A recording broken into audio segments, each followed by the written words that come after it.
కార్యకర్తలకి కానీ నాయకులకు కానీ ఏమీ గౌరవం అనేది లేదు. వాళ్ళకి పొలిటికల్గా కానీ ఫైనాన్షియల్గా కానీ. మళ్ళీ అది అయిపోయిన తర్వాత ఒక సంవత్సరం కూడా వాళ్ళకి గ్యాప్ ఇవ్వకుండా మనం వెంటనే మళ్ళీ జమిలీ ఎలక్షన్ వస్తుంది, ఎంపీ ఎలక్షన్ వస్తున్నాయని ప్రభుత్వానికి టైం ఇవ్వకుండా నాయకులు కార్యకర్తలు నలిగిపోయి ఉన్నారు.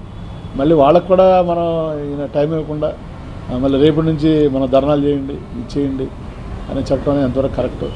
ఎందుకంటే పార్టీ విధానం అనేది 175 మంది ఎమ్మెల్యేలు, 175 ఇన్ఛార్జీలు ఉంటే 175 మందిని కన్సల్ట్ చేసి మన పార్టీ ముందుకెళ్ళాలి కార్యక్రమాలు. అంతేగాని ఏదో మన బ్రిటిష్ గవర్నమెంట్ రూల్ చేసినట్టు. ఇప్పుడు బ్రిటిష్ వాళ్ళు చూడండి, వాళ్ళ డెసిషన్స్ అని అక్కడ తీసుకునేవాళ్ళు, ఎక్కడ లండన్లో తీసుకుని ఆ డెసిషన్ మనకి పంపిస్తే ఇంప్లిమెంట్ చేసేవాళ్ళు.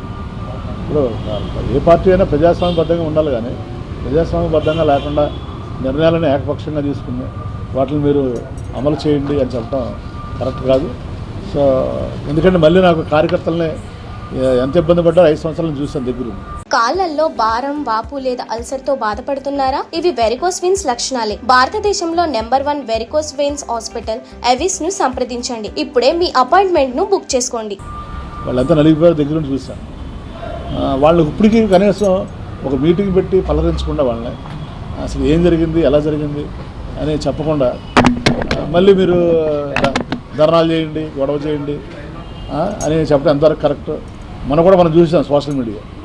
వాడెవడో కూడా యథోపని చేసిన దానికి మన పవన్ కళ్యాణ్ గారు దానికి నేను కోపం వచ్చి అని చెప్పడం, అక్కడి నుంచి ఈ సోషల్ మీడియా కార్యకర్తలు అందరూ అంతే ఇబ్బందులు పడుతున్నారని చూశాను. సో ఇప్పుడు మళ్ళీ ఈయన కూర్చుని ఇక్కడ తాడేపల్లిలో కూర్చుని ఆయన సార్ చెప్పేయడం చాలా ఈజీ. మీరు కలెక్టరేట్కి వెళ్ళండి, ధర్నా చేయండి, గొడవ చేయండి. సో ఆ ఇబ్బందులు ఉన్నాయంటే, ఇబ్బందులు వస్తే వాళ్ళకి ఏదో అడ్వకేట్ పెడతాను, వాళ్ళకి బెయిల్ ఇప్పిస్తానంటే ఇంకా వాళ్ళ ఫ్యామిలీ ఉంటారు, వాళ్ళ ఇబ్బందులు ఉంటాయి. అందరూ అంత లైట్ తీసుకోలేరు కదా. చాలామంది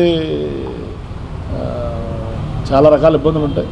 మరి అది అన్నింటి కాకుండా ప్రభుత్వం ఆర్థిక ఇబ్బందుల్లో ఉంది.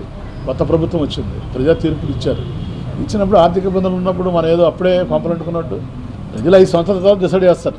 వాళ్ళు సూపర్ 6 అమలు చేశారా లేదా, వాళ్ళు ఇచ్చినటువంటి మేనిఫెస్టో అమలు చేశారా లేదా అనేది పీపుల్ విల్ డిసైడ్.